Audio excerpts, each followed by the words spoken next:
아이관 위에 손을 올리던 그 순간에도 그 여자는 와인을 들고 웃고 있었지. 세상이 뒤집히는 기분이 어떤 건지 그때 처음 알았다.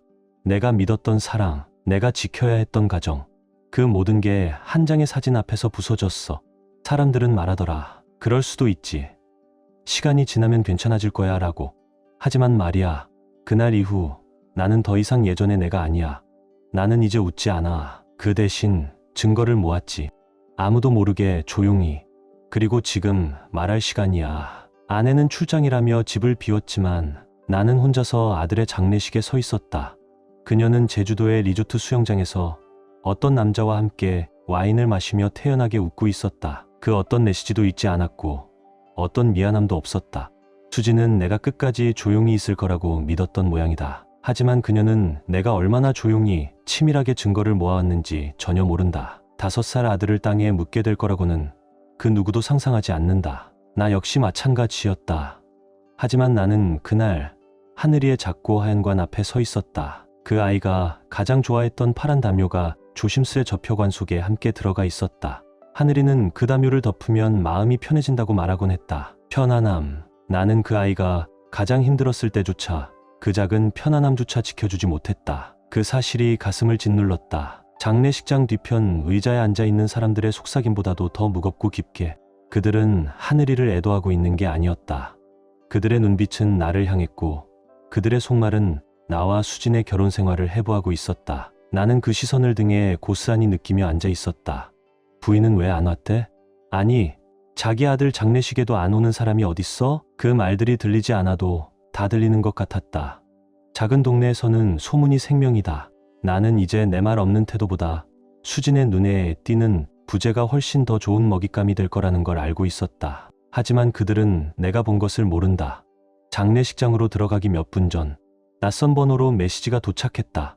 조문 메시지나 장례 절차에 대한 문의겠지 하고 무심코 열어봤다. 그리고 나는 얼어붙었다.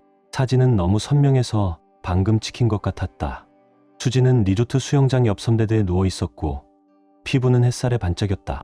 어떤 젊고 거만해 보이는 남자가 그녀의 어깨에 팔을 올리고 있었고 그녀의 매니큐어 손톱 끝에는 와인잔이 들려 있었다. 사진 밑에는 이렇게 적혀 있었다. 당신 아내가 오늘 진짜 무엇을 하고 있는지 보여주고 싶었습니다. 한 친구로서. 잠깐 동안 내 뇌는 그 장면을 받아들이지 못했다. 내가 함께 삶을 읽었던 여자가 저런 모습이라니. 수지는 말했던 중요한 회의 자리에 있는 것이 아니었다. 그녀는 장례식장 맨 앞줄에 앉아 내 손을 꼭 잡아주지도 않았다. 그녀는 제주도의 햇살 아래 낯선 남자의 팔에 안겨 술을 마시고 있었다. 배신의 무게는 순식간에 내 가슴을 짓눌렀지만 감정을 추스릴 시간은 없었다. 지훈아, 몸이 떨린다. 어머니가 내 팔을 붙잡고 속삭이셨다. 정말로 나는 떨고 있었다. 폰이 손 안에서 진동하듯 흔들렸고 나는 그것을 재빨리 주머니에 밀어 넣었다. 마치 감춰버리면 없던 일이 될 거라 믿으려는 사람처럼. 하지만 그 이미지는 사라지지 않았다. 눈을 감을 때마다 잊으려 해도 다시 떠올랐다. 무너질 순 없었다. 지금은 안 된다. 나는 목 끝까지 치밀어 오르는 분노를 억누르고 장례 진행자에게 고개를 끄덕였다. 그리고 마치 내 다리가 따로 움직이듯 나는 천천히 앞으로 걸어나가 수진이 앉았어야 할 자리에 대신 앉았다. 고개는 들고 어깨는 펴고 내가 무너지는 모습을 동네 사람들에게 절대 보여주지 않겠다는 다짐을 되새겼다. 하지만 내 마음속은 이미 산산조각이었다. 지난 몇 달간의 기억들이 미친 듯이 뒤엉켜 떠올랐다. 수진의 늦은 귀가, 갑작스럽고 잦은 출장, 하늘이의 병세가 심해질수록 그녀가 했던 공간이 필요해라는 말들. 나는 단지 그녀가 슬픔을 다르게 표현하고 있는 줄로만 알았다. 나는 바보였다. 하늘이의 병세가 나빠질수록 수지는 잠깐 거리를 두고 싶다는 말을 자주 꺼냈다. 나는 그저 슬픔을 감당하는 방식이 다르다고 생각했다. 서로 방식이 다르겠지 하고 넘겼다. 나는 어리석었다. 장례식이 시작되자 나는 두 손을 꽉 쥐었다. 손바닥에 박힌 손톱 자국이 아팠지만 그 고통 덕분에 정신을 붙잡을 수 있었다. 장례 진행자는 하늘이가 얼마나 생기를 잃지 않았는지를 이야기했다. 병원에서도 웃음을 잃지 않았고 작은 몸으로 세상을 어떻게 밝혔는지를 말해주었다. 그리고 그가 가장 좋아했던 놀이, 하얀 장미꽃 잎에 식용색소를 섞어 물들이는 순간들을 이야기할 때 나는 숨을 멈춘 채 들었다. 눈앞에 그 장면이 떠올랐다. 파란색과 보라색으로 물든 조그만 손, 입꼬리를 한껏 올리며 깔깔 웃던 하늘이 병실이 웃음으로 가득 찼던 그 순간 내 눈은 어느새 관 위에 놓인 꽃다발로 향했다. 끝없이 펼쳐진 하얀 장미. 수지는 그 꽃이 너무 밋밋하다며 싫어했었다. 하지만 나는 고집을 부렸다. 그건 그녀를 위한 꽃이 아니었으니까. 하늘이를 위한 것이었고 그녀는 이 순간을 함께할 자격조차 없었다. 그때 내 폰이 다시 울렸다. 이번엔 수진이었다. 회의 때문에 못 가서 미안해. 다음에 꼭 보답할게. 보다 자기 아들의 장례식에 안 온 걸? 제주도에서 술잔을 들며 웃고 있는 그 순간을 어떻게 보답하겠다는 거지. 분노가 밀려왔다. 뜨겁고 거칠게 잠시나마 모든 슬픔을 삼켜버릴 정도로 강렬하게. 그리고 하나의 생각만이 뚜렷하게 떠올랐다. 그녀는 아무것도 모른다. 내가 얼마나 강해질 수 있는지를. 나는 그녀가 생각한 것처럼 무너지지 않을 것이다. 조종당하는 상복 입은 남편으로 남지 않겠다. 수지는 가장 필요한 순간 우리를 버렸다. 하지만 나는 그 배신을 절대 그냥 넘기지 않을 것이다. 그 다짐은 내가 앞으로 나가 추도사를 시작할 때 더욱 단단해졌다. 나는 고개를 들고 사람들을 바라봤다. 이웃들, 직장 동료들, 가족 친구들, 그들 앞에서 입을 열었다. 모든 말은 하늘이를 위한 것이었다. 그 아이의 기쁨, 강함, 생명을 향한 사랑, 그리고 나의 약속. 어떤 상처도 그 아이의 기억을 더럽히지 않게 하겠다는 다짐. 나는 목소리를 떨지 않았다. 눈물도 흘리지 않았다. 그건 혼자일 때 흘릴 것이다. 지금은 아니다. 오늘은 내 고통이나 수진의 배신을 말하는 날이 아니었다. 오늘은 오직 하늘이를 위한 날이었다. 하지만 내 안의 진실은 또렷했다. 수진은 날 배신하고도 아무 일 없다는 듯이 살아갈 수 있다고 믿었다. 그 믿음은 틀렸다. 정말이지. 크게 틀렸다. 장례 후의 자리. 그건 그저 형식에 불과했다. 사람들은 기계적으로 힘내요. 얼마나 힘드셨어요라며 말을 건넸지만 그들의 눈빛엔 연민과 뻔한 위로만 담겨 있었다. 부모님 데커실엔 아무도 손대지 않은 떡과 과일, 국밥, 다과상이 이리저리 널려 있었다. 사람들은 마치 연극이라도 치르듯 줄지어 다녀갔고 공기는 낮게 속삭이는 뒷말로 가득했다. 등골이 서늘해질 정도로 모두 알고 있었다. 수진이 오지 않았다는 걸. 아무도 입 밖에 꺼내지 않았지만 그 침묵이 말보다 더 큰 소리로 진실을 외치고 있었다. 나는 유령처럼 사람들 사이를 떠돌았다. 이웃들에게는 어색한 미소를, 멀리서 온 친척들에게는 건성으로 고개를 끄덕였다. 동정은 오히려 모욕처럼 느껴졌다. 그게 부당해서가 아니라 나는 그들의 동정이 아니라 진실을 원했기 때문이다. 누군가 내 팔을 붙잡고 말해주기를 바랐다. 자신도 그 사진을 봤다고, 그녀가 어떤 짓을 했는지 알고 있다고, 그리고 이제 그녀가 어떤 사람인지 똑똑히 보았다고. 하지만 아무도 말해주지 않았다. 어느 누구도 진실을 함께 공유하려 하지 않았다. 수진의 부모님, 정숙 여사와 병호 씨는 부엌 근처에 머물고 있었다. 그들의 존재는 눈빛만큼이나 불편했고 그 눈빛엔 선명한 비난이 담겨 있었다. 그들은 하루 종일 나에게 거의 말을 걸지 않았다. 하지만 나는 그 침묵 속에 숨어있는 비난을 느낄 수 있었다. 그들에게 나는 늘 문제였다. 가정에 충실하지 못한 남편, 딸을 온전히 아껴주지 못한 사위. 수지는 언제나 그들에게는 자랑스러운 딸이었고 그녀가 어떤 잘못을 해도 그 이미지는 쉽게 흔들리지 않았다. 내가 벽난로 앞에 서서 하늘이 사진을 멍하니 바라보고 있을 때 정숙 여사가 조심스럽게 다가왔다. 그 사진은 내가 가장 좋아하는 사진 중 하나였다. 하늘이가 앞니 빠진 채로 환하게 웃으며 자기 과학놀이 결과물을 들어 보이던 날, 하얀 장미꽃이 푼 선명한 파란빛으로 물들어 있었고 그 아이의 작은 손에는 식용 색소가 번져 있었다. 그날 하늘이는 누구보다 자랑스러워했다. 나는 그 사진 액자를 꼭 쥐었다. 유리의 차가움이 손바닥을 씌었다. 지훈 씨, 정숙 여사가 말했다. 말투는 달콤했지만 눈빛은 날카로웠다.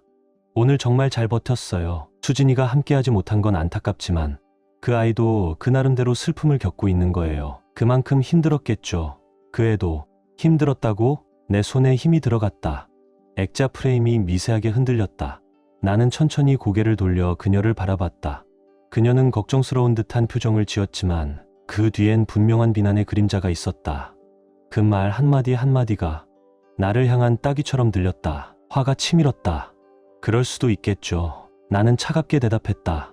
그래도 제주도는 그 슬픔을 달래기엔 참 좋은 곳이더군요. 순간 정숙 여사의 표정이 살짝 무너졌다. 하지만 그녀는 금세 입술을 굳게 다물며 회복했다. 지훈 씨, 사람이 슬플 땐 평소와 다르게 행동할 수도 있는 거예요. 수진이는 그저 정리할 시간이 좀 필요했던 거예요. 조금만 더 이해해 주세요. 이해하라고? 나는 턱을 굳게 다물었다. 화가 목구멍까지 차올랐지만 애써 참았다. 그녀는 모르는 걸까? 아니면 알고도 모른 척하는 걸까? 사진을 꺼내 그녀의 눈앞에 들이밀고 지금 그 딸이 무슨 짓을 했는지 보여주고 싶었다. 하지만 그러지 않았다. 나는 조용히 고개를 돌렸고 떨리는 손으로 하늘이 사진을 다시 제자리에 놓았다. 그 순간 어머니가 내 옆으로 오셨다. 그분의 존재는 무엇보다 나를 붙잡아주는 힘이었다.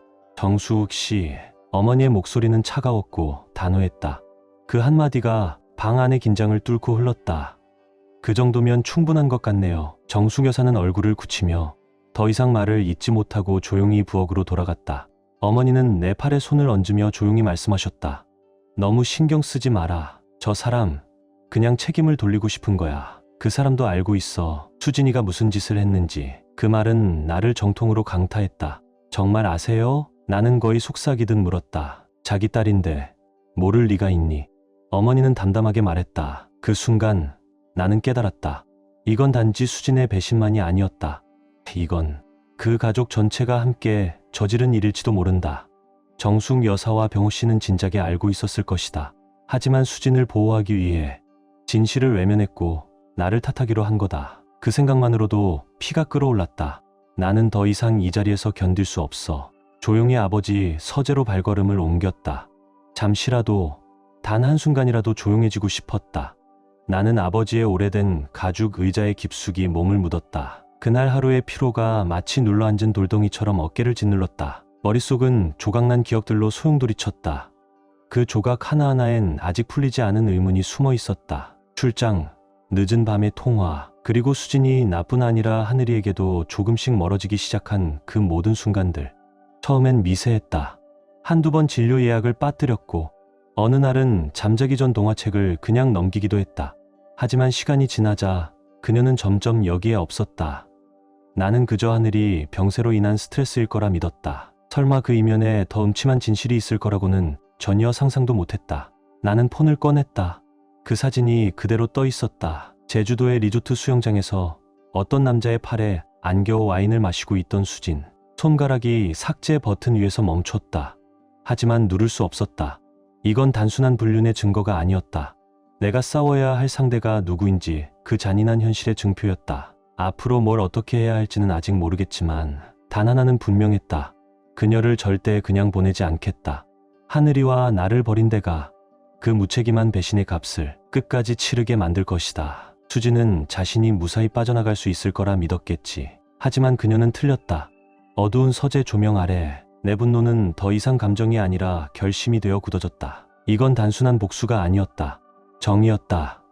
하늘이를 위해서, 나 자신을 위해서, 그리고 수진의 이기심 때문에 잃어버린 모든 것들을 위해서. 나는 그녀가 내게서, 우리 가족에게서 도망칠 수 있으리라 착각한 걸 평생 후회하게 만들 것이다. 장례식이 끝난 며칠은 몽롱하게 흘러갔다. 형식적인 조문 인사, 끝없이 쌓이는 다과, 그리고 잠들 수 없는 밤들. 사람들은 들락날락하며 위로를 건넸다. 하지만 그 말들은 너무 익숙하고 뻔해. 차라리 공허하게 느껴졌다.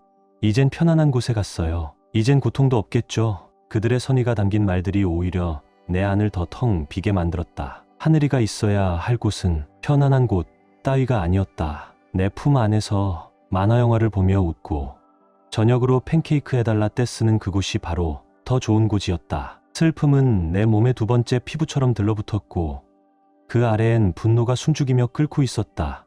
수진이 제주도에서 웃고 있는 그 사진은 눈을 감을 때마다 떠올랐다. 그녀는 하늘이의 장례식에 없는 게 아니었다. 그녀는 해방된 듯 기뻐하고 있었다. 마치 아이의 죽음이 그녀에겐 천국행 티켓이라도 된 것처럼. 나는 견디기 위해 하늘이 방을 정리했다. 고통의 날카로움을 무디게 만들 마지막 남은 방법. 침대 위에는 하늘이가 가장 좋아했던 펭귄 인형이 놓여 있었다. 수년간 품에 안고 다녀서 조금 기울고 낡은 모습이었다. 나는 그 인형을 들어 올렸다. 익숙한 무게가 손끝에 닿는 순간 다시 눈물이 북받쳤다. 하늘이는 병원에도 그 인형을 꼭 데려갔다. 나는 조심스럽게 인형을 베개 위에 놓았다. 그 순간 시야 한쪽에 뭔가가 들어왔다.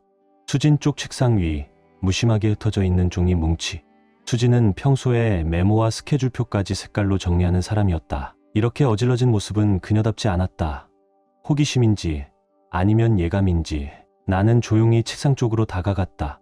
그리고 맨 위에 문서를 본 순간 심장이 멈춘 것 같았다. 그건 생명보험 증서였다. 수신일란엔 수진의 이름이, 가입자란엔 굵은 글씨로 하늘이 이름이 적혀 있었다. 심장이 요동쳤다. 나는 손끝이 떨리는 걸 억누르며 서류를 한 장씩 넘겼다. 넘길수록 더 많은 것이 드러났다. 하늘이가 진단받고 겨우 6달 뒤 그녀는 10억 원짜리 생명보험을 들어놓았던 것이다. 나는 전혀 알지 못했다. 한 번도 상의받은 적도, 이 서류를 본 적도 없었다. 하지만 나를 무너뜨린 건 따로 있었다. 몇 주 전, 하늘이가 세상을 떠나기 불과 며칠 전, 그녀는 보험 수익자 명단에서 나를 지운 것이었다. 수진의 서명이 그 냉정한 결정의 증거가 되어 날 쏘아보고 있었다. 나는 손에 힘을 주며 서류 뭉치를 더 뒤졌다. 거기엔 그녀가 보험을 담보로 받은 대출 영수증이 꽂혀 있었다. 그녀는 이미 그 돈을 쓰고 있었다. 그 돈으로 뭘 했지? 비행기표, 리조트의 술값. 그 남자의 비싼 취향을 맞추기 위해 나는 털썩 의자에 주저앉아 엉망진창 흩어진 서류 더미를 바라보았다. 이건 단순한 배신이 아니었다. 절도였다. 그녀는 가족에게서, 하늘이에게서 도망치기 위해 모든 것을 훔쳐간 것이다. 그 깨달음은 마치 기관차처럼 나를 덮쳤다. 하늘이의 죽음은 단지 아이의 생이 끝난 순간이 아니었다. 그건 수진이 우리 결혼도 함께 묻어버린 순간이었다. 그때 책상 위에 놓인 폰이 진동했다. 나는 생각에 잠긴 채 화면을 내려다봤다. 표시되지 않은 번호, 무시할까 고민했지만 뭔가가 나에게 받아야 한다고 말하고 있었다. 여보세요. 목소리는 쉰 듯하고 온몸에 쌓인 감정이 눌러앉아 있었다. 통화 좀 할 수 있을까요? 여자 목소리였다. 낯선 목소리, 하지만 조심스럽고 긴박함이 묻어났다. 수진 씨에 관한 일이에요. 나는 본능적으로 핸드폰을 더 꽉 쥐었다. 누구세요? 미아예요. 그녀는 잠시 망설이다가 말을 이었다. 그녀가 무슨 짓을 해왔는지 알아요. 제주도에 있었던 일도. 그리고 지금부터 말할 내용은 아마 듣기 힘들 거예요. 가슴이 조여왔다. 왜 당신 말을 믿어야 하죠? 안 믿어도 돼요. 그녀는 담담하게 말했다. 하지만 들을 필요는 있을 거예요. 지금 메인거리 커피숍으로 나오세요. 바로요. 뚝. 전화는 일방적으로 끊겼다. 미아. 그 이름은 낯설었지만 그녀의 말투에 담긴 절박함은 결코 무시할 수 없었다. 한편으론 주저했다. 혹시 이 모든 게 착오라면? 혹은 그냥 관심 많은 괴짜의 장난이라면? 하지만 내 안에 또 다른 목소리가, 하늘이를 버리고 제주에서 웃고 있던 수진의 그 사진을 잊지 못하게 만드는 그 목소리가 지금 가야 한다고 속삭였다. 나는 책상 위 서류를 파일에 정리해 넣었다. 만약 그녀가 무언가를 알고 있다면 나도 내 쪽 증거를 준비해둘 필요가 있었다. 장례식 이후로 억눌러왔던 분노가 겉으로 터질 듯 끓어오르고 있었다. 집을 나서기 전 나는 마지막으로 하늘이 방을 돌아봤다. 펭귄 인형이 여전히 베개 위에 조용히 앉아 있었다. 무너지는 이 모든 현실을 묵묵히 지켜보는 증인처럼 나는 속으로 약속했다. 반드시 이 진실을 밝혀내겠다고, 그리고 바로잡겠다고. 미아가 말해줄 진실이 무엇이든 나는 준비되어 있다고 생각했다. 하지만 나는 그때 몰랐다. 그 만남이 내 의심을 확인시켜주는 데서 끝나지 않으리란 걸. 그건 훨씬 더 어둡고 깊은 문을 여는 시작에 불과했다. 그건 내가 상상조차 하지 못했던 일이었다. 가장 어두웠던 시간에도 이런 시나리오는 없었다. 메인거리에 있는 그 카페는 수진이 평소라면 절대 가지 않을 곳이었다. 허름하고 꾸밈 없고 수진이 늘 원하던 화려함이나 감성 따위는 전혀 없는 공간.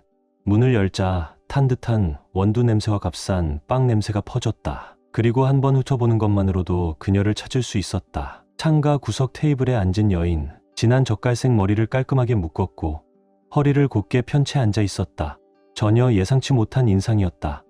미아. 내가 다가갔지만 그녀는 시선을 들지 않았다. 그저 천천히 정해진 원이라도 그리듯 커피를 적고 있었다. 테이블 위엔 뒤집힌 휴대폰과 작은 노트 한 권이 놓여 있었다. 나는 맞은편 의자에 앉으며 들고 온 서류 폴더를 툭 소리를 내며 책상 위에 올려놨다. 그제야 그녀가 고개를 들었다. 녹색 눈동자는 날카롭고 침착했다. 안 나올 줄 알았어요. 그녀의 목소리는 낮았지만 흔들림은 없었다. 왜 여기 있는지 5분 만에 설명해요. 나는 팔짱을 낀 채 등받이에 기대며 말했다. 그녀는 내 반응에 전혀 흔들리지 않고 오히려 한쪽 눈썹을 치켜 세웠다. 좋아요. 바로 본론으로 들어갈게요. 당신 부인 수진 씨는 제 전 남자친구와 1년 넘게 바람을 피우고 있어요. 그 말은 복부를 가격하는 듯한 충격이었지만 나는 미동도 하지 않았다. 그건 이미 알고 있어요. 입술은 굳게 닫혔지만 목소리엔 씁쓸함이 묻어났다. 정말요? 그녀가 고개를 기울이며 비꼬듯 말했다. 그럼 돈 이야기는 알고 있나요? 돈. 나는 순간 멈췄다. 제주도 리조트 얘기만 있는 게 아니에요. 그 사람들 수진과 브랜드는요. 그 보험금으로 새 삶을 꾸미려 하고 있어요. 해변가 별장을 살 생각이래요. 나는 몸을 굳혔다. 무슨 돈이요? 미아는 앞으로 몸을 숙였다. 눈빛이 매섭게 좁아졌다. 10억짜리 생명보험, 하늘이 명의로 든 거요. 그리고 사망 직전에 수익자를 당신에서 그녀로 바꿨잖아요. 그 보험금, 수지는 그중 절반을 제 전 남자친구한테 주기로 약속했어요. 그 돈으로 새 집을 사서 같이 살 거라면서요. 속이 뒤틀렸다. 거짓말이라고 소리치고 싶었다. 의자를 밀치고 나가버리고 싶었다. 하지만 그러지 않았다. 나는 그 자리에 앉은 채 테이블 모서리를 손톱이 파고들 만큼 움켜쥐었다. 그런 걸 어떻게 알아요? 미아는 냉소적인 미소를 지었다. 그건 웃음이라기보단 혐오에 가까웠다. 서준이라는 인간은 비밀을 못 지켜요. 몇 주 전부터 자랑질하더라고요. 처음엔 믿지 않았어요. 수진 같은 여자가 그런 사람을 택한다는 게 말이 안 됐거든요. 그런데 그가 증거를 보여주기 시작했죠. 미아는 폰을 들어 빠르게 스크롤을 내렸다. 그리고 화면을 내 쪽으로 밀었다. 그 화면엔 문자 메시지가 가득했다. 수진이 서준에게 보낸 내용들. 수진, 보험금 들어왔어. 생각보다 많아. 이번 달 말이면 다 끝나. 서준, 이젠 기다리기만 하면 돼. 자기야, 그 사람한테는 아무 의심도 들지 않게 해. 수진, 걘 이미 망가졌어. 아무것도 못 봐. 이미 정리 끝났어. 나는 숨을 제대로 쉴 수 없었다. 숨이 가쁘고 가슴이 꽉 막혔다. 그 문장 하나하나 속의 수진은 내가 알던 그 사람이 아니었다. 냉정했고 계산적이었고 무감각했다. 미아는 말을 이었다.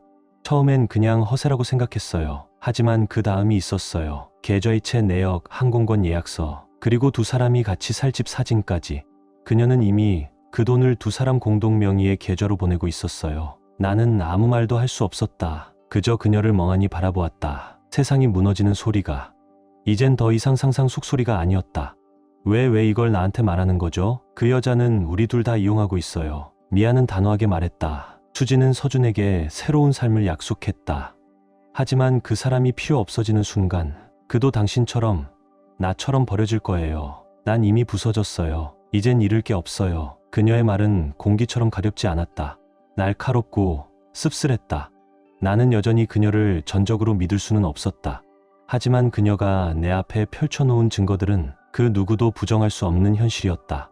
그래서 나한테 뭘 바라는 거죠? 나는 조용히 물었다. 미아는 팔짱을 끼고 등을 기대며 말했다.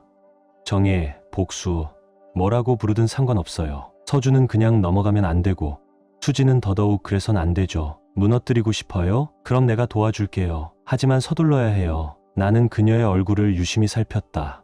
거짓이 있다면 눈빛에 드러날 테니까. 그녀는 눈 하나 깜빡이지 않고 내 시선을 받아냈다. 동기야, 어쩌면 분노일지 몰라도 그 말엔 확신이 담겨 있었다. 그리고 나는 확신했다. 수지는 나를 속였고 내게서 훔쳤고 내가 감당할 수조차 없는 방식으로 나를 무너뜨렸다. 좋아요. 나는 낮고 단단한 목소리로 대답했다. 나도 하겠어요. 미아는 살짝 고개를 끄덕였다. 그 표정엔 미세한 안도감이 번졌다. 잘 됐네요. 그녀는 가방에서 두툼한 봉투를 꺼내 테이블 위로 밀었다. 여기 다 들어있어요. 이름, 날짜, 계좌, 관련 인물. 다 연결돼 있어요. 이제 그 실을 어디서부터 당길지만 찾으면 돼요. 나는 봉투를 들어 올렸다. 그 무게는 마치 내 가슴 위를 짓누르던 진실의 무게 같았다. 일어서려는 나에게 그녀가 불렀다. 지훈 씨. 나는 멈춰서 그녀를 돌아봤다. 하늘이 일 정말 안타깝게 생각해요. 이런 말 해도 될지 모르겠지만 부서진 건 지훈 씨가 아니라 수진 씨예요. 그 말은 오래도록 귓가에 맴돌았다. 나는 조용히 카페 문을 열고 차가운 밤거리로 나섰다. 머릿속은 빠르게 회전하고 있었다. 다음 단계는 어떻게 이 사람들에게 대가를 치르게 할 수 있을까? 이제 이건 단순한 복수가 아니었다. 이건 내가 마지막으로 지켜야 할 존엄을 되찾는 일이었다. 그리고 무엇보다 하늘이의 기억을 돈벌이 도구로 전락시킨 인간들로부터 지키는 일이었다. 그들은 자신들이 누구를 건드렸는지 몰랐다. 그날 밤 나는 미아가 건넨 봉투를 들고 꼬박 밤을 새웠다. 문자, 통장 내역 사진, 하나하나가 심장을 때리는 증거들이었다. 그 어떤 페이지도 내 예감을 배신하지 않았다. 수지는 단순히 도망치려던 여자가 아니었다. 그녀는 설계자였다. 계산된 배신의 연출자. 계좌는 그녀 이름으로 되어 있었고 그때부터 돈은 서준에게 송금되었다. 그리고 그보다 더 나를 무너뜨린 건 공모의 흔적이었다.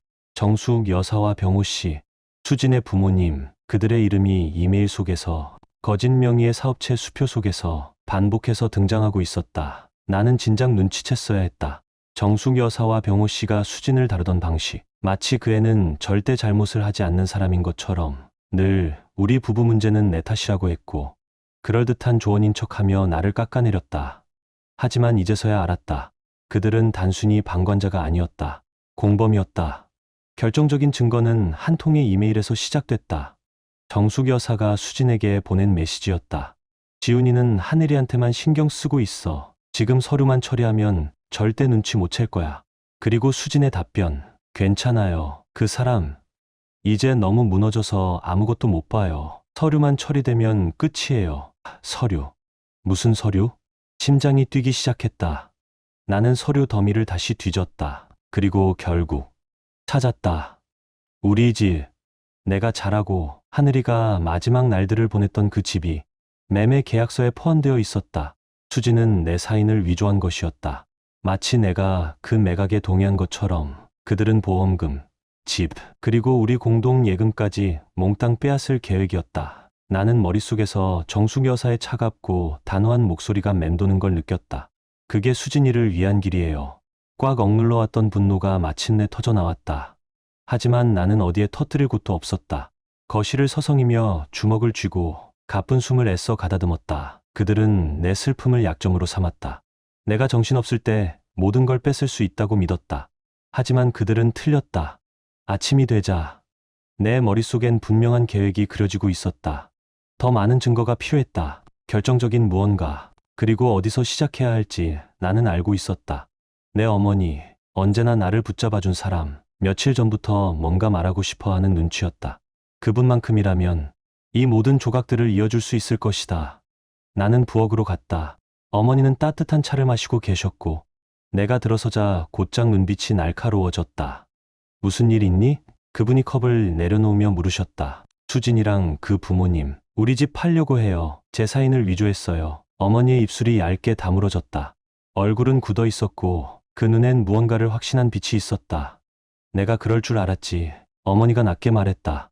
정말 아셨어요? 나는 몸을 숙이며 물었다. 그랬던 것 같아. 정숙이 몇 달 전부터 자꾸 집 얘기를 꺼냈거든. 너희 아버지한테도 뭔가 서류에 사인해달라고 했지. 근데 내가 막았어. 그 말은 내 가슴을 후벼 팠다. 기억이 흐릿해져 가는 아버지까지. 그들의 게임에 이용당하고 있었던 것이다. 그들은 수단과 방법을 가리지 않았다. 그때는 그냥 혹시 몰라서라고 했지. 내가 불신한다니까 화도 내더라. 어머니의 목소리가 떨렸다. 분노와 억눌린 슬픔이 동시에 담겨 있었다. 근데 그 서류 내가 보관하고 있어. 서재. 어머니는 더 말하지 않아도 됐다. 나는 곧장 서재로 달려갔다. 서랍을 마구 뒤진 끝에 그 종이를 찾았다. 그건 법적 위임장이었다. 우리 집을 매각하도록 위임하는 서류, 그리고 하단엔 아버지의 필체를 흉내낸 사인, 위조였다. 배노 씨는 당신 아버지가 기억 못할 거라고 생각했지. 어머니는 어느새 내 뒤에 서 계셨다. 그리고 내가 눈치채지도 못할 거라 생각했어. 하지만 지훈아, 난 쭉 지켜보고 있었단다. 정숙이는 원래 계산적인 사람이었지만 이번 일은 선을 넘었어. 나는 무너지는 감정을 억누르며 주저앉았다. 모든 진실이 한꺼번에 무게가 되어 나를 덮쳤다. 그 사람들 돈만 노리는 게 아니에요. 나는 낮게 속삭이듯 말했다.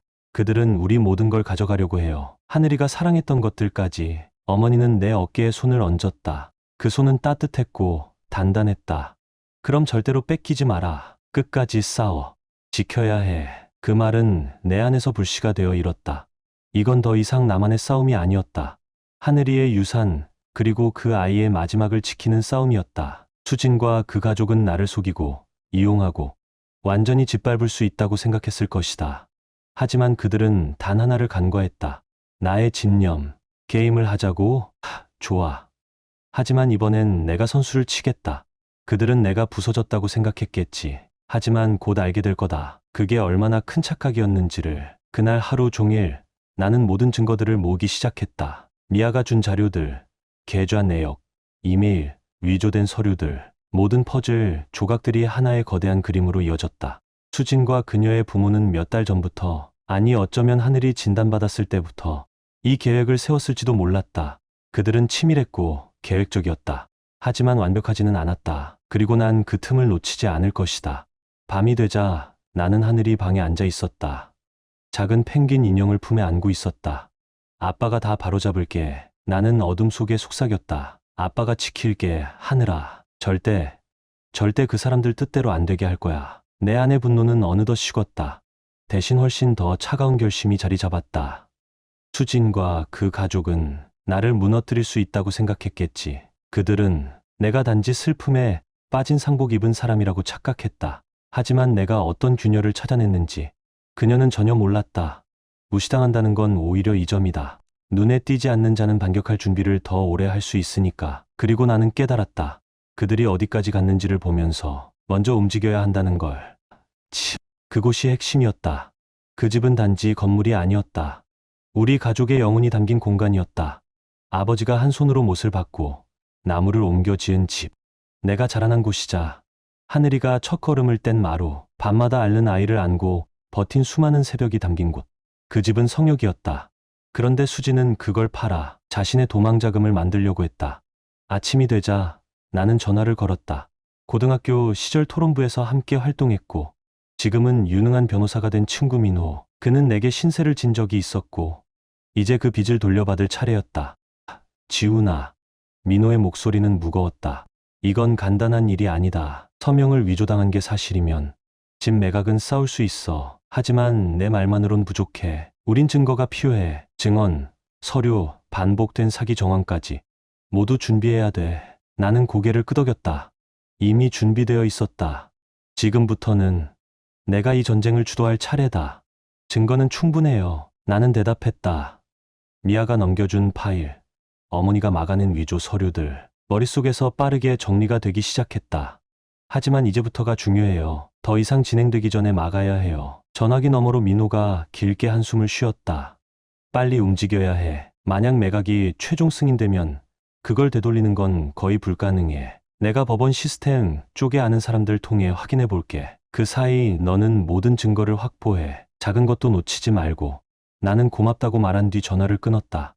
머릿속은 이미 몇 발자국 앞서 움직이고 있었다. 민호 말이 맞다. 시간은 우리 편이 아니었다. 수진과 그 부모는 단 한순간도 낭비하지 않고 있었다. 그렇다면 나 역시 지체할 수 없었다. 나는 아버지 서재 한가운데 미아가 준 자료들을 펼쳐놓고 코르크판에 하나하나 핀으로 고정시켰다.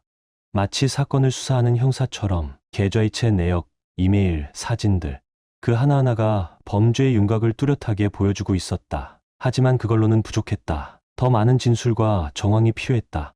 어머니는 나의 첫 번째 동맹이자 가장 신뢰할 수 있는 사람이다. 그분은 오랫동안 정숙 여사의 행동을 지켜봐왔고 이 상황에 적극적으로 도와주고 계셨다. 너희 아버진 요즘 기억이 흐릿하긴 해도 나는 전부 기억해. 어머니는 단호하게 말했다. 정숙이랑 병호 씨가 몇 번이나 와서 아버지한테 서류에 사인해달라고 했어. 심지어 아버지가 혼란스러워할 때도 그때마다 내가 막았지. 그 말과 함께 어머니는 작은 수첩 하나를 내게 건넸다. 페이지마다 날짜와 방문 상황이 빼곡히 적혀 있었다. 누가 왔고 어떤 말들을 했는지까지. 이건 또 하나의 결정적인 증거였다. 나는 조심스럽게 그것을 서류 더미 위에 올려두었다. 그 다음 나는 미아에게 다시 전화를 걸었다. 내키진 않았지만 그녀만큼 수진의 계획을 잘 아는 사람도 없었다. 내일 부동산 중개인이랑 만나기로 되어 있어요. 미아는 말했다. 최종 서명하러 가는 자리예요. 막으려면 그 자리에 꼭 가야 해요. 그걸 어떻게 알아요? 나는 조심스럽게 물었다. 수진은 아직도 날 위협이 안 된다고 생각하거든요. 그래서 모든 걸 나한테 털어놔요. 난 그냥 듣는 척만 할 뿐이죠. 그녀의 목소리엔 분노와 비웃음이 섞여 있었다. 완전히 믿을 수는 없었지만 그녀 말 중 하나는 확실했다. 수지는 우리 둘 다를 얕봤다. 나는 남은 하루를 준비해 몰두했다. 모든 문서를 복사했고 하나하나 디지털 백업까지 만들었다. 단 한 줄도 잃지 않도록. 밤이 되자 아버지 서재는 전투 준비가 끝난 전략 본부처럼 변해 있었다. 그때 어머니가 들어오셨다. 찻잔을 책상 옆에 내려놓으며 말씀하셨다. 눈빛이 바뀌었네. 무슨 눈빛이요? 나는 코르크판을 응시하다 고개를 들었다. 누가 당신 아버지한테 사기치려 때 그 양반이 보이던 눈빛이야. 어머니는 미소 지으며 말했다. 절대 뺏기지 마. 이 집은 하늘이의 집이야. 그 말은 번개처럼 나를 강타했다. 이건 더 이상 단지 재산을 지키는 싸움이 아니었다. 이건 하늘이가 사랑했던 모든 걸 지키는 약속이었다. 수진에게 배신당했을 때 느꼈던 분노는 이제 냉철한 집중력과 목적으로 바뀌었다. 절대 뺏기지 않을 거예요. 나는 어머니 앞에서 단호히 말했다. 다음 날 아침, 나는 전쟁터로 향하는 사람처럼 옷을 챙겨 입었다. 구김없는 셔츠, 정갈한 넥타이, 손에는 증거 서류가 가득 든 폴더. 민호는 이미 매각중지 가처분 신청을 법원에 접수했다. 하지만 나는 직접 맞서는 것만이 확실한 마무리가 될 거란 걸 알고 있었다. 현관문을 나서려는 순간 어머니가 작은 물건을 내밀었다. 조금 낡은 펭귄 인형이었다. 가지고 가렴. 그분은 조용히 말씀하셨다. 행운이 되어줄 거야. 나는 인형을 조심히 서류 가방에 넣었다. 그 익숙한 무게가 손끝에 닿자 마치 마음이 정리되는 듯했다. 그건 단지 장난감이 아니었다. 하늘이의 웃음, 그 아이의 강인함, 그리고 수진이 너무 쉽게 버린 생명에 대한 사랑이 담긴 기억 그 자체였다. 부동산 사무실에 도착하니 수진의 차가 먼저 도착해 있었다. 안으로 들어서자 수진과 정숙 여사는 이미 테이블에 앉아 있었다. 그들의 얼굴엔 완벽하게 연출된 미소가 떠 있었다. 수개월간의 거짓말을 감추기 위한 그 가면 같은 표정. 지훈 씨, 수진은 일부러 놀란 척하며 말했다. 여긴 웬일이에요? 나는 조용히 폴더를 테이블에 내려놓고 펼쳤다. 그 안엔 위조 서류, 계좌 내역, 명예 이전 계약서, 그들의 모든 사기 행각의 증거가 들어 있었다. 널 막으러 왔지. 나는 차갑게 말했다. 수진의 얼굴에서 핏기가 사라졌다. 그녀는 이런 상황을 전혀 예상하지 못했음이 분명했다. 정숙 여사 역시 입가에 여유로운 미소가 일그러졌고 눈은 테이블 위의 문서로 바쁘게 옮겨 다녔다. 중개인은 상황을 전혀 이해하지 못한 채 깊은 당황 속에 몸을 움츠렸다. 이게 무슨 일이죠? 수지는 떨리는 목소리로 말했다. 마치 무슨 오해라도 있는 것처럼 가장했지만 그 입술 끝은 흔들리고 있었다. 그럼 설명해봐요. 나는 몸을 살짝 앞으로 숙이며 말했다. 이게 뭐 같아 보여요? 이건 내가랑 너희 어머니가 내 서명을 위조하고 자금을 빼돌리고 집까지 팔아넘기려 했다는 증거 묶음이야. 정숙 여사의 입술이 얇게 다물렸다. 지훈 씨, 그렇게 감정적으로 나올 필요 없어요. 그녀는 침착한 척하며 말했다. 그냥 부동산 계약일 뿐이잖아요. 그냥 계약? 나는 소리 높여 반박했다. 이건 우리 집이에요. 정숙 씨. 우리 가족이 살아온 집이고 당신들은 그걸 내 서명을 위조해서 파넘기려 했죠. 내가 눈치 못 챌 거라 생각했어요? 아니면 내가 너무 무너져서 싸울 힘도 없을 거라 믿었나요? 수지는 의자에 기대앉은 자세를 바꾸며 불안한 기색을 감추지 못했다. 그녀의 완벽했던 이미지가 서서히 무너지고 있었다. 지훈, 제발 우리도 많이 힘들었어요. 당신이 장례 준비하느라 힘들었을 때 우린 그냥 도우려고. 탁, 나는 책상을 3개 내리쳤다. 사무실 안은 숨소리조차 멎은 듯 조용해졌다. 하늘이를 장례식장에 묻고 있던 그 시간에 너희는 이 집을 파치울 계획을 짜고 있었잖아. 도대체 왜? 브랜든이랑 도망가서 제주도 해변에서 아무 일 없다는 듯이 살고 싶어서. 수진의 눈이 흔들렸다. 정곡을 찔린 반응. 당신은 오해하고 있어요. 그녀가 중얼거렸다. 아니, 나는 이제 정확히 이해했어. 나는 그녀의 말을 잘랐다. 너는 몇 달 동안 나한테 거짓말을 해왔고 비밀 계좌로 돈을 빼돌렸고 남은 내 삶까지 망치려고 했어. 그저 자기 욕망 하나 때문에. 정숙 여사가 끼어들려 했지만 나는 고개를 돌려 그녀를 정면으로 마주봤다. 그리고 당신, 나는 단호하게 말했다. 이 모든 일의 공범이에요. 내 아버지를 조종하고 서명을 위조하고 그 모든 동안 수진을 덮어주면서 우리 가족을 배신하게 만들었죠. 내가 이걸 끝까지 모를 거라고 생각했어요? 정숙 여사는 처음으로 표정이 흐트러졌다. 지훈 씨, 너무 감정적이세요. 그녀가 말했다. 우린 그저 수진이 입장을 지키고 싶었을 뿐이에요. 하늘이 일 이후로 당신은 정신적으로 불안정했잖아요. 불안정? 나는 씁쓸하게 웃었다. 그 말은 내가 슬퍼했다는 뜻이겠죠. 세상에서 가장 사랑했던 아이를 떠나보내고 나서 슬픔에 무너진 걸 불안정이라고 표현하는 건가요? 불안한 사람은 수진이에요. 그리고 그런 사람을 끝까지 감싸는 당신도 마찬가지고요. 그 순간 부동산 중개인이 어색하게 목을 가다듬었다. 저 혹시 잠깐 자리를 비우는 게 좋을까요? 아니요. 나는 날카롭게 말했다. 이제야 당신이 이 단순한 부동산 거래가 얼마나 불법적인 일인지 보게 될 겁니다. 나는 서류 가방에서 폰을 꺼냈다. 그리고 미아가 넘겨준 녹음 파일을 재생시켰다. 서준과 수진이 보험금과 집 매각 계획을 주고받는 대화였다. 수진, 보험금 들어왔어. 집만 팔리면 하와이 집 계약금 충분해. 서준, 지우는 어쩌고? 수진, 지금 너무 정신없어서 몰라. 눈치도 못 챌걸. 그 방은 숨소리조차 멈췄다. 수진의 얼굴은 잿빛으로 질려 있었다. 정숙 여사도 손끝이 떨리고 있었다. 그걸 녹음한 거야? 수진이 겨우 속삭였다. 내가 한 게 아니에요. 나는 등을 기대며 말했다. 당신이 어떤 사람인지 잘 아는 누군가가 진실을 알리고 싶어 했을 뿐이죠. 수진의 눈동자가 출입문을 향해 불안하게 흔들렸다. 도망치고 싶다는 신호였다. 당신, 증명할 수 없어. 수진은 애써 태어난 척했지만 그 말은 이미 무너지기 직전의 자백에 가까웠다. 증명? 나는 더 두꺼운 서류들을 테이블 위로 미끄러뜨렸다. 여기 있어요. 계좌 내역, 이메일, 서명 위조, 전부. 그리고 민호가 법원에 매각 금지 신청을 이미 접수했어요. 이 집 절대 넘어가지 않아요. 방 안은 숨막히는 침묵으로 가득 찼다. 수진은 어머니를 바라봤지만 이번만큼은 정숙 여사도 아무 말도 하지 못했다. 내가 그냥 참고 있을 줄 알았죠? 나는 조용히 말했다. 항상 그랬잖아요. 당신들은 내가 아무것도 하지 못할 거라고 믿었어요. 하지만 이제 끝이에요. 그 순간 정숙 여사가 무언가 말하려던 찰나 문이 열리고 민호가 들어왔다. 그의 손엔 법원 문서가 가득 들려 있었다. 늦었지? 민호는 여유 있는 어조로 말했다. 방금 법원에서 돌아오는 길이야. 이 집에 연결된 모든 부동산 거래를 동결시키는 명령 접수했어. 그는 서류를 테이블에 내려놓으며 부동산 중개인을 향해 고개를 돌렸다. 지금 이 계약에서 손 떼는 게 좋을 거예요. 앞으로 일이 꽤 복잡해질 테니까 중개인은 더 이상 말할 필요도 없다는 듯. 서둘러 가방을 챙기고 방을 나갔다. 그리고 나는 다시 수진과 정숙 여사를 바라봤다. 이제 선택지가 2개뿐이에요. 지금이라도 나가요. 나는 단호하게 말했다. 이 집에서 떠나고 그 어설픈 사기극도 끝내요. 아니면 날 상대로 싸우겠다는 거죠. 그럼 법정에서 아니면 언론 일면에서 당신들 얼굴을 전 국민이 보게 될 겁니다. 수진은 나를 바라봤다. 그 얼굴에서 더는 여유도 오만함도 없었다. 처음으로 나는 그 눈 안에서 두려움을 보았다.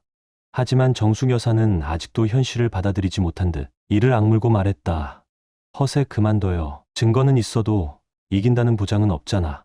나는 그 눈을 피하지 않고 차갑게 마주보며 말했다. 그럼 해보시죠. 수진이 어머니의 팔을 꽉 잡았다. 엄마, 그만해. 그 사람 진짜예요. 지금 농담 아니에요. 정숙 여사는 잠시 멈칫했다. 그리고 수진의 눈빛을 보고는 더 이상 아무 말도 하지 않았다. 그들은 조용히 일어섰다.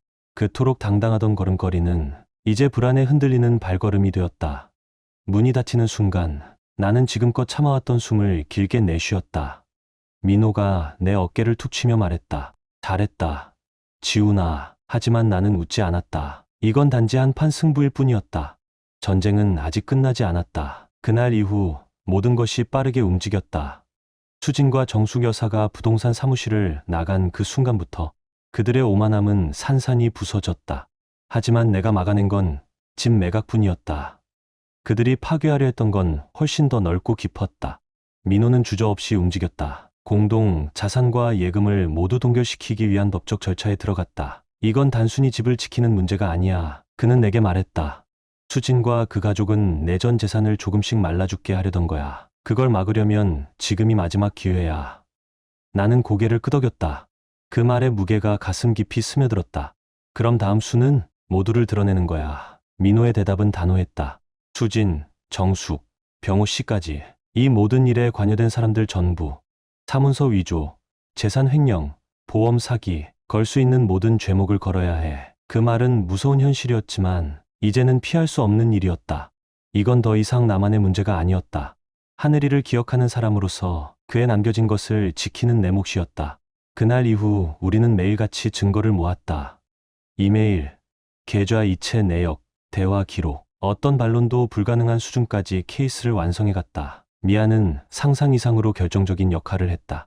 그녀는 수진과 서준 사이의 대화, 숨겨진 계좌, 자금의 흐름까지 모두 정리해 주었다. 수진이요. 처음엔 서준을 파트너라고 생각했나 봐요. 미아는 씁쓸하게 말했다. 그래서 그 사람한테 다 떠벌렸어요. 근데 서준은 말 실수 많은 인간이거든요. 가는 데마다 흔적을 남겼죠. 그녀의 말대로 우리가 모은 증거는 수진의 배신이 단순한 외도가 아니라 체계적인 사기 범죄였다는 걸 보여주고 있었다. 수진은 보험금만 빼돌린 게 아니었다. 우리 공동 예금 계좌까지 조작하며 가짜 비용을 만들어가며 흔적을 감췄던 것이다. 정숙 여사와 병호 씨는 처음부터 끝까지 모든 일에 관여되어 있었다. 자신들의 영향력을 이용해 수진의 범죄를 감췄고 법정 문서들을 조작하는 데 적극적으로 협조했다. 민호는 이 사건을 민사소송으로 정식 제기했다. 수진과 그녀의 부모를 상대로 한긴 싸움이 시작되었다. 그 과정은 생각보다 더 지독하고 지치는 일이었다. 매 한 걸음이 그들이 내게서 얼마나 많은 걸 빼앗으려 했는지를 상기시키는 고통이었다. 하지만 시간이 흐르며 흐름은 점차 우리 쪽으로 기울기 시작했다. 가장 먼저 무너진 건 수진의 연인이었던 서준이었다. 압박이 거세지자 그는 결국 수진을 배신하고 우리가 확보한 정보들을 뒷받침하는 증언을 내놓았다. 그의 말은 명확했다. 수진은 보험금을 가로채 하와이로 떠날 계획을 세웠고 그 자금으로 새 인생을 꾸리려 했다는 것. 정숙 여사와 병호 씨는 쉽게 무너지지 않았다. 그들은 딸을 지키려 한 것뿐이라며 스스로를 피해자로 포장하려 했었다. 하지만 그들이 쌓아올린 허상은 너무 쉽게 무너졌다. 이메일, 통장 내역, 위조된 문서, 그 모든 증거는 그들이 단순한 방관자가 아니라 적극적 공범임을 명확히 드러냈다. 그리고 결정적인 한 방이 있었다. 민호가 밝혀낸 또 하나의 사기극. 수진과 정숙 여사는 우리 집뿐 아니라 아버지 명의의 다른 가족 자산까지 손대려 했던 것이다. 그들은 아버지가 치매로 혼란스러워하는 순간을 노려 서류의 사인을 받으려 했고 민호는 그 정황을 입증할 수 있는 문서와 녹취를 확보했다. 이건 단순한 사기 사건이 아니야. 민호는 나에게 문서를 내밀며 말했다. 이건 명백한 노인 학대야. 법원이 이걸 그냥 넘길 리 없어. 정식으로 형사 고소가 접수되자 그들의 죄는 더 이상 숨길 수 없게 되었다. 수진, 정숙 여사, 병호 씨 모두 사문서 위조, 사기, 재산 편취, 공모 혐의로 기소되었다. 작은 마을에서 평판 좋던 가족이 하루아침에 치욕과 비난의 중심이 되었다. 수진은 법정에서조차 끝까지 자신을 피해자인 척했다. 그땐 제정신이 아니었어요. 저도 너무 괴로웠고 그녀는 울먹이며 말했다. 하지만 누구도 그녀의 눈물에 속지 않았다. 판사도, 변호사도, 그리고 나 역시 그건 연기였다. 책임을 회피하려는 마지막 몸부림. 그녀는 선택했었다. 그리고 이제는 그 선택에 대한 대가를 치러야 할 차례였다. 결국 법원은 나의 손을 들어주었다. 우리 가족의 집은 다시 내 명의로 돌아왔고 수진이 몰래 빼돌리지 못한 자산도 모두 보호받았다. 그리고 가장 중요했던 것, 하늘이를 위해 들어둔 생명보험금은 그녀가 도망치기 위해 쓰려 했던 그 돈은 하늘이 이름으로 소아암 환자들을 위한 후원 기금으로 전환되었다. 그건 단지 법적 승리가 아니었다. 도덕적 인간적 정의의 시현이었다. 나는 이 싸움에서 내가 지켜야 할 것이 무엇인지 분명히 깨달았다. 그건 내 자존심도 내 분노도 아닌 하늘이의 기억, 그 아이가 남긴 삶의 흔적과 따뜻함. 하지만 모든 게 끝났다고 해서 상처가 사라지는 건 아니었다. 수진의 배신은 내 안에 무언가를 돌이킬 수 없이 부숴버렸다. 나는 이겼지만 그 승리는 대가 없는 승리가 아니었다. 정숙 여사와 병호 씨는 세간의 시선을 피해 조용히 자취를 감췄다. 수십 년 동안 쌓아올린 체면과 영향력은 탐욕 앞에서 산산이 무너졌다. 나는 하늘이를 다시 품에 안을 수는 없었다. 하지만 수진과 그 가족이 다시는 누구에게도 같은 상처를 주지 못하게 만들 수는 있었다. 모든 것이 끝났다. 집은 지켜냈고 돈은 의미 있는 곳으로 향했다. 그리고 나를 무너뜨리려 했던 사람들은 그에 걸맞은 대가를 치르고 있었다. 하지만 진짜 싸움은 이제부터였다. 법적 분쟁은 끝났지만 내 안의 치유는 이제 시작일 뿐이었다. 집 안은 이제 조용했다. 수개월간 변호사, 서류, 그리고 배신의 무게로 가득했던 공간에 고요함이 다시 자리 잡았다. 그 고요는 외롭기도 했지만 어딘가 단정한 슬픔이었다. 폭풍이 지나간 뒤 남겨진 평온함, 하늘이 방은 그대로였다. 침대 위엔 낡은 펭귄 인형이 그 아이의 손길을 기다리듯 놓여 있었고 벽에는 색연필로 그린 그림들이 그대로 붙어 있었다. 나는 침대에 앉아 그 펭귄 인형을 품에 안았다. 기억들이 밀려들었다. 법원의 판결로 집은 다시 우리 가족의 품으로 돌아왔지만 이 집은 더 이상 단순한 건물이 아니었다. 이건 하늘이의 흔적, 그리고 그 아이의 작은 유산이었다. 그래서 나는 결심했다. 수진이 훔치려 했던 그 생명보험금 전액을 하늘이의 이름으로 바치기로. 하늘이 재단, 그 이름으로 소아암 연구를 지원하고 우리 가족처럼 고통받는 아이들과 그 가족을 돕는 일을 시작했다. 그건 하늘이라면 원했을 일 같았다. 고통 속에서도 남을 먼저 걱정하던 아이였으니까. 첫 번째 기금은 하늘이가 마지막으로 머물렀던 병원 소아암 병동에 전달되었다. 나는 병동을 찾아가 기금을 통해 도움을 받게 된 가족들을 만났다. 그 순간 정말 오랜만에 희망이란 감정이 다시 가슴에 스며들었다. 하늘이의 이름은 이제 내 마음속에만이 아니라 다른 이들의 삶 속에서 살아 숨쉬게 되었다. 하지만 앞으로 나아간다는 건 잊는다는 뜻은 아니었다. 그 해 가을, 나는 다시 하늘이의 묘지를 찾았다. 낙엽이 바스락거리며 밟히는 소리, 서늘한 바람, 그 묘비엔 작은 펭귄이 새겨져 있었다. 하늘이라면 좋아했을 단순한 조각. 나는 무릎을 꿇고 묘비에 붙은 낙엽을 조심스럽게 떼어냈다. 그리고 내가 아꼈던 펭귄 인형을 그 아래에 살포시 내려놓았다. 하늘아, 나는 속삭이듯 말했다. 자랑스러워해도 돼. 집은 지켰고 재단도 시작됐어. 그리고 내 이름은 이 세상에서 누군가를 살리는 희망이 되고 있어. 이제야 진짜 끝이었다. 아니, 어쩌면 하늘이와 내가 함께 다시 시작하는 이야기였을지도 모른다. 아빠가 다 바로잡는다고 약속했었지. 그리고 진짜 그렇게 했어. 나무 사이로 바람이 스쳤다.